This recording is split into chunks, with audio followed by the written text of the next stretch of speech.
இனிய வணக்கம். டிஎன்பிஎஸ்சி போட்டித் தேர்வுகளுக்கான தமிழ் வினா விடைகள். இன்று நாம் கவி ஞாயிறு தாராபாரதி அவர்கள் பற்றிய செய்திகளை கேட்கலாம். பாரதம் அன்றைய நாற்றங்கால் என்றவர் கவி ஞாயிறு தாராபாரதி. புதுமைகள் செய்த தேசம் இது, பூமியின் கிழக்கு வாசல் இது என்றவர் கவி ஞாயிறு தாராபாரதி. திண்ணையை இடித்து தெருவாக்கு என்ற கவிதை நூலின் கவிஞர் யார்? கவி ஞாயிறு தாராபாரதி. கவி ஞாயிறு தாராபாரதி எப்போது பிறந்தார்? 26/2/1947 பிறந்தார். கவி ஞாயிறு தாராபாரதி எப்போது மறைந்தார்? 13/5/2000 மறைந்தார். கவி ஞாயிறு தாராபாரதியின் இயற்பெயர் என்ன? ராதாகிருஷ்ணன்.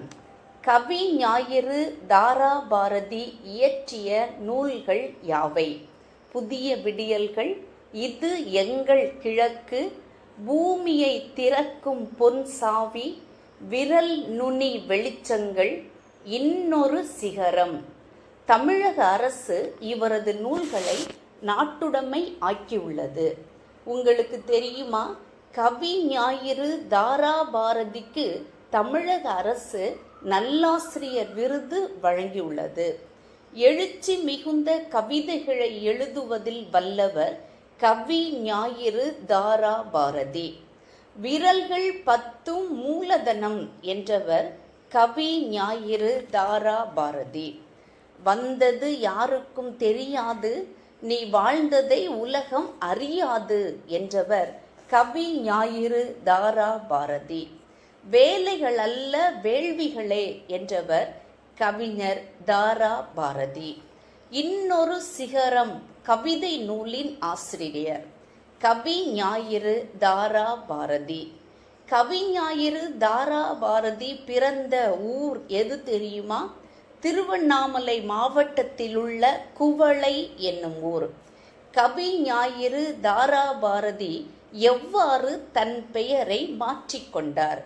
மகாகவி பாரதியாரின் கவிதைகளால் ஈர்க்கப்பட்டு ராதாகிருஷ்ணன் என்ற தன் பெயரில் ராதா என்பதை தாரா என மாற்றி பாரதியாரின் பெயரையும் இணைத்து தாராபாரதி என்று மாற்றிக்கொண்டார். கவிஞர் தாராபாரதிக்கு கவி ஞாயிறு என்னும் பட்டம் எப்போது, எந்த அமைப்பால் வழங்கப்பட்டது? 1993 சென்னை வாணுவம்பேட்டை திருவள்ளுவர் இலக்கிய மன்றம் கவி ஞாயிறு என்னும் பட்டம் வழங்கி கௌரவித்தது. கவி ஞாயிறு தாராபாரதி தன்னை பற்றி எவ்வாறு கூறிக்கொண்டார்? பாரதி என்னும் தலைப்பாகை கவிஞனின் தமிழ் படித்து கவிஞனானவன் நான் என்பார். கவி ஞாயிறு தாராபாரதியின் மேலும் சில கவிதை நூல்கள் யாவை? விவசாயம் இனி இவர் வேதம். கவி ஞாயிறு தாராபாரதியின் கவிதைகள். நன்றி.